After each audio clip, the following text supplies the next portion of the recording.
I have a Jewish friend named Dan that I've known since I was, 18 or 19 years old. And despite our cultural differences, we really have become pretty good friends over the years. And even though I've grown up in the black community and he grew up in the Jewish community, we really have found many similarities that have kind of bonded our friendship. However, I remember this one thing that he told me a long time ago that really showed me the differences between our two communities. So one day we were hanging out and he kind of just casually mentioned that he was applying for a trip to go to Israel for 10 days. And at the time, we were both like broke 22-year-olds. So of course the first question I had was, how was he gonna be able to afford a trip like that? And to my surprise, he told me that going to Israel was his birthright and that the Jewish community was gonna cover all the expenses for his 10-day trip. Now to someone who's Jewish, that probably sounds like a pretty normal occurrence. But to me, that came as a shock because, well, the NAACP never offered to send me to Africa for 10 days. And seeing that there are over 15 million Jewish people in the world,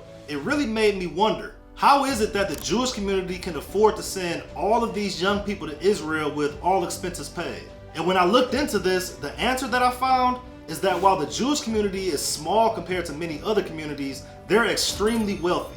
But why?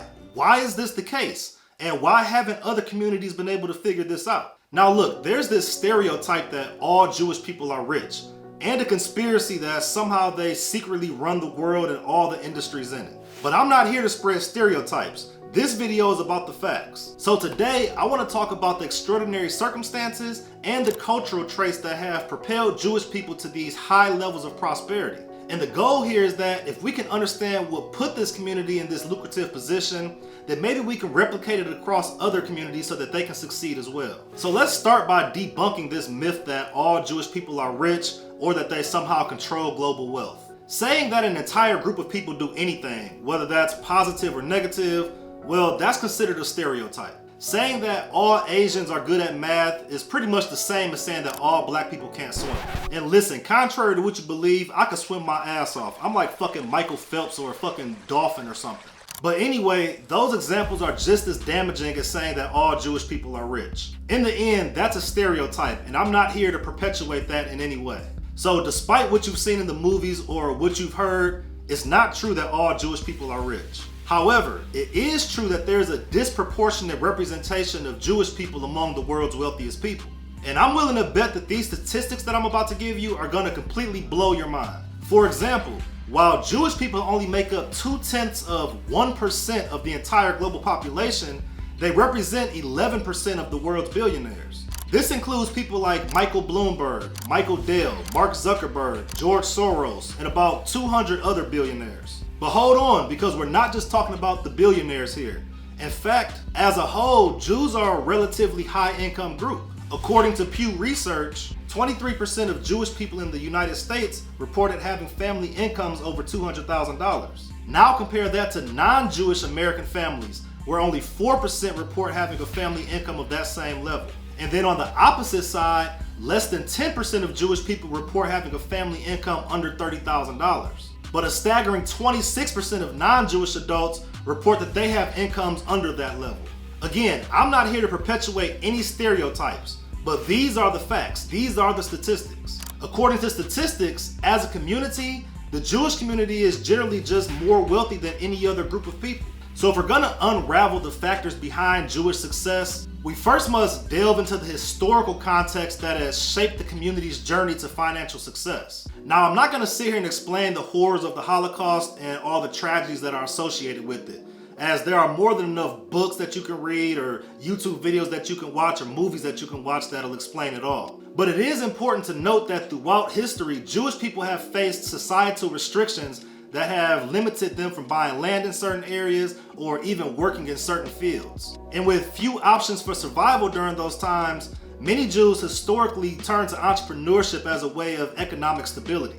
Activities like money lending became their avenue for survival during these challenging times. And as a result, this spirit of determination to overcome adversity, well, that became kind of stitched into Jewish culture over time. And furthermore, these tough situations fueled their pursuit of education. And now there's this thirst for knowledge and intellectual growth within the community that starts at an early age and follows them throughout their lifetimes. Even Talmudic teachings emphasize the importance of education within the Jewish community.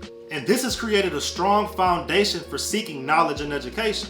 And to further illustrate this point, Pew Research reports that 99% of Jewish people around the world have at least some formal education, while 61% have higher education. Here in America, nearly 3/4 of Jewish adults have post-secondary degrees, and over 30% have a postgraduate degree. Now compare that to the non-Jewish portion of the United States, where only 40% of people have some type of higher education. It becomes obvious that there is a severe focus on education within the Jewish community. And that's the first takeaway here. If you want your community to reach financial success, whether that's your entire community or your family community or some personal community that you have, then you have to ingrain education, recognize its importance, and seek it daily. Whether that's going to college, reading books, or finding a mentor, education is one of the most critical components of success within a community. Now, we've heard of many of the horrible events that the Jewish community has had to experience throughout history.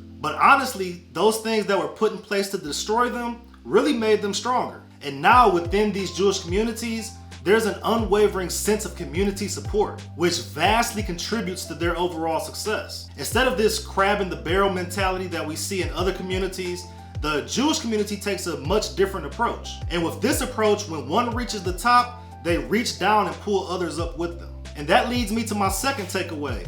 If you want to build the success of your community, then you actually have to be a community. Not the type of community where everybody is looking out for self, but one where everybody is focused on the collective growth of everybody else within the community. And if we want to go deeper into that community aspect, there's another factor that keeps the Jewish community more wealthy than other communities, and that's money circulation. Let me give you just a little bit of context here. According to a Black Star Project study on the racial gap, statistics show that a dollar circulates 20 times within the Jewish community. That means that if a Jewish person receives $1, then it's going to circulate within that community for 20 different days, touching several different businesses before it leaves the community. Now compare that to the Black community, where the same study shows that a dollar only circulates for less than 6 hours. Now within the Jewish community, there's a preference for doing business and making transactions with other Jewish people. They're more likely to eat at a Jewish restaurant, or buy clothes from a Jewish clothing store, or have their clothes tailored by a Jewish tailor, or even have a Jewish construction company work on their homes. In other words, millions and millions of dollars are always circulating throughout the community. Now, I've mentioned this many times when I spoke about what needed to change within my community, or the Black community. I simply said that Black people need to spend more money with other Black-owned businesses. And I was kind of ripped apart for that. People told me that it was a racist concept and that we should spend money with whoever can provide the best service. And on the surface, I agree. But I also understand the economic impact of what happens when somebody receives a paycheck on Friday morning and then spends the whole thing with a different community by Friday afternoon. So say what you want, but the Jewish community has proven that economic growth can only happen if you're spending money within your own community. And that's takeaway number 3. If you want to grow wealth among your community, then follow the ways of the Jewish people and it'll definitely put you on the right path. But if you want to level up your personal wealth, well, there's a few things that you're going to need to change.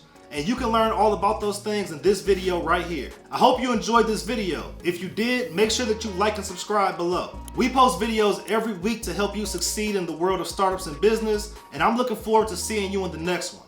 Until then, take care and keep doing amazing shit.